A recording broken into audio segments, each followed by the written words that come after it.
नांदेडच्या मोदी मैदानावरती मागच्या 2 दिवसापासून हिंद दी चादर हा प्रोग्राम पार पडतोय आणि याच प्रोग्रामांच्या अगदी व्यासपीठाच्या जवळ मी आहे। आपण बघितलं तर असं भव्य दिव्य असं व्यासपीठ बनवली जात आलेलं आहे आणि याच ठिकाणी जे आहेत ते देश विदेशातून भाविक भक्त दाखल होत आहेत आणि मोठ्या उत्साहामध्ये हा कार्यक्रम जो आहे ते मागच्या 2 दिवसापासून याच नांदेडच्या मोदी मैदानावरती पार पडत आहे। आज दुपारच्या सत्रामध्ये जे आहे ते केंद्रीय गृहमंत्री अमित शहा यांची या ठिकाणी उपस्थिती राहणार आहे। त्याचबरोबर राज्याचे मुख्यमंत्री देवेंद्र फडणवीस, त्याचबरोबर आंध्र प्रदेशचे मुख्यमंत्री पवन कल्याण, त्याचबरोबर महाराष्ट्रातील अनेक मंत्र्यांची या ठिकाणी हजेरी राहणार आहे, जसं की मेघना बोर्डीकर असतील, त्याचबरोबर दिल्ली सरकारचे मंत्री मदनसिंग सिंह असतील, त्याचबरोबर महाराष्ट्राचे उपमुख्यमंत्री अजित पवार असतील, त्याचबरोबर राज्यमंत्री पंकजा मुंडे असतील, नांदेडचे पालकमंत्री अतुल सावे, दत्तात्रय भरणे कृषी मंत्री यासह अन्य मंत्र्यांचे जे आहे ते दुपारच्या सत्रामध्ये याच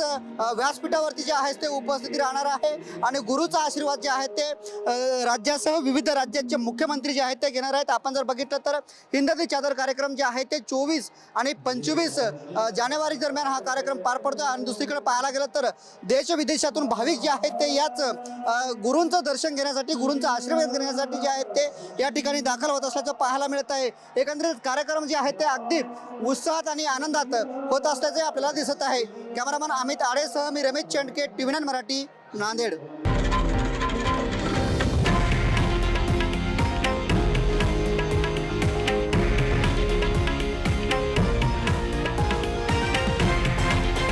हे आहे देशातील नंबर 1 न्यूज नेटवर्क आणि आपण पाहत आहात TV9 मराठी, एकमेव।